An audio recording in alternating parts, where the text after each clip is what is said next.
নমস্কাৰ বন্ধুসকল, আপোনালোকে চাই আছে ক্ৰিকেট গুৰু আসাম, য'ত আপোনালোকে জানিব পাৰে ক্ৰিকেটৰ সকলো কথা বতৰা, খবৰ বাতৰি, কাহিনী বিশ্লেষণ নিজৰ ভাষা অসমীয়াত। আৰু চেনেলটোলৈ প্ৰথমবাৰৰ বাবে আহিছে যদি চেনেলটো ছাবস্ক্ৰাইব কৰি ৰাখিবলৈ নাপাহৰিব। আৰু বহুতে মোক এটা ভিডিঅ'ৰ বাবে বহুত ৰিকুৱেষ্ট কৰি আছিল যে যিহেতু বৰ্তমান সময়ত তালিবানে আফগানিস্তানত অধিকাৰ সাব্যস্ত কৰিছে, শাসন প্ৰৱৰ্তন কৰিছে, গতিকে কি হ'ব আফগানিস্তান টীমৰ ভৱিষ্যত? আফগানিস্তান ক্ৰিকেট টীমে UAE হোৱা T20 বিশ্বকাপত খেলিবলৈ আহিব পাৰিবনে নোৱাৰিব? তেওঁলোকক তালিবানে আহিবলৈ দিবনে নিদিব? এনেকুৱা ধৰণৰ প্ৰশ্ন কিছুমান বহুতে কৈ আছিলে, এইটো কমেণ্টত জনাই আছিলে এইটো চেনেলৰে।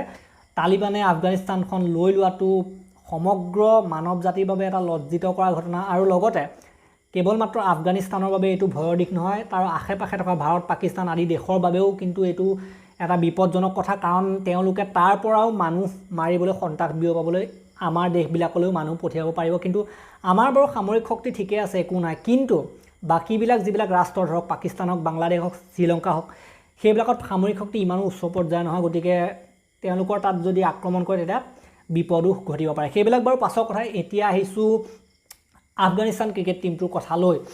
আফগানিস্তান ক্ৰিকেট টীমটো বৰ্তমান সময়ত যথেষ্ট ওপৰলৈ উঠিছিলে। কেইবছৰমানৰ পৰা আপোনালোকে দেখিছিলে যে উত্থান হৈছিলে তেওঁলোকে বাংলাদেশক হৰুৱাইছিলে ছিৰিজত, বাংলাদেশতো হৰুৱাইছিলে।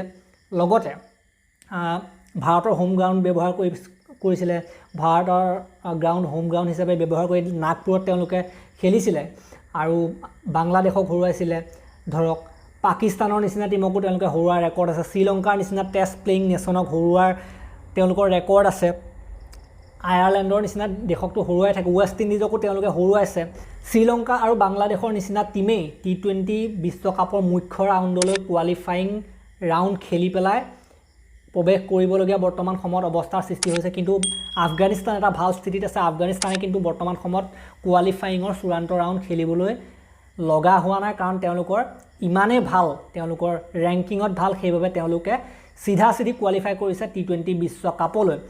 আৰু 2019 চনত যিটো 50 অভাৰ বিশ্বকাপ হৈছিলে, সেই 50 অভাৰৰ বিশ্বকাপটোত যেতিয়া আফগানিস্তান টীমে প্ৰৱেশ কৰিছিলে, কোৱালিফাই কৰিছিলে, তেতিয়া দেখা গৈছিলে যে আফগানিস্তানত যিসকল তালিবানৰ যিসকল সন্ত্ৰাসবাদী আছিলে, সেই তালিবানৰ সন্ত্ৰাসবাদীসকলে বন্দুক বাৰুদ ফুটাই, গুলি ফুটাই আনন্দ উল্লাস কৰিছিলে আফগানিস্তান 2019 চনৰ বিশ্বকাপলৈ কোৱালিফাইং কৰাৰ বাবে।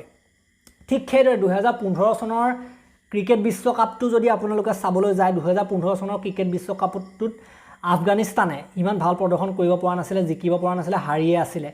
এইটোৰ খঙতে তালিবানৰ যিসকল সন্ত্ৰাসবাদী আছিলে, সেইসকলে ৰাস্তাত ৰখি থকা মানুহক গুলিয়াই মাৰি দিছিলে। তেওঁলোকে গুলিয়াই মাৰি খংটো, মানে উৰহৰ খং ভগাধাৰীত উঠোৱা বুলি যিটো কোৱা হয়, ক্ৰিকেটত হৰাৰ কাৰণে তেওঁলোকে ৰাস্তাৰ কাষত থকা মানুহ গুলিয়াই তেওঁলোকে মাৰি পেলাই খংটো মানে গুচাইছিলে। গতিকে এনেকুৱা ধৰণৰ কিছুমান কথা দেখা যায়। ইয়াৰ পৰা এটা কথাই প্ৰতিপন্ন হয় যে যিসকল তালিবানৰ সন্ত্ৰাসবাদী আছে, সেই তালিবানৰ সন্ত্ৰাসবাদীসকলে কিন্তু ক্ৰিকেটক সমৰ্থন কৰে। 2019 চনৰ বিশ্বকাপলৈ আফগানিস্তান কোৱালিফাই কৰোঁতে তেওঁলোকে গুলি ফুটাই আনন্দ উল্লাস কৰিছিলে। এইটোৱে কি বুজায়? মানে তালিবানে আফগানিস্তান ক্ৰিকেট টীমক সমৰ্থন কৰে, আগলৈ যোৱাটো বিচাৰে। ঠিক সেইদৰে যিজন আফগানিস্তান ক্ৰিকেট বৰ্ডৰ অধ্যক্ষ আছে, আফগানিস্তান ক্ৰিকেট বৰ্ডৰ অধ্যক্ষজনে বৰ্তমান সময়ত উল্লেখ কৰিছে যে আফগানিস্তানত যিখিনি তালিবান আছে, সেই তালিবানে ক্ৰিকেট ভাল পায়, তেওঁলোকক পূৰা ক্ৰিকেটৰ সমৰ্থক, তেওঁলোকে ক্ৰিকেটক সমৰ্থন দিব, ইয়াত কোনো অসুবিধা নহয়।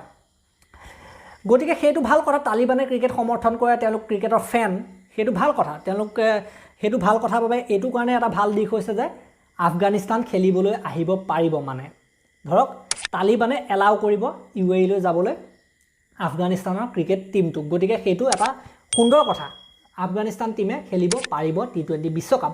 গতিকে সেইটো চিয়ৰ হৈ থাকক, সেইটো মোৰ ফালৰ পৰা চিয়ৰ কৰি দিলোঁ।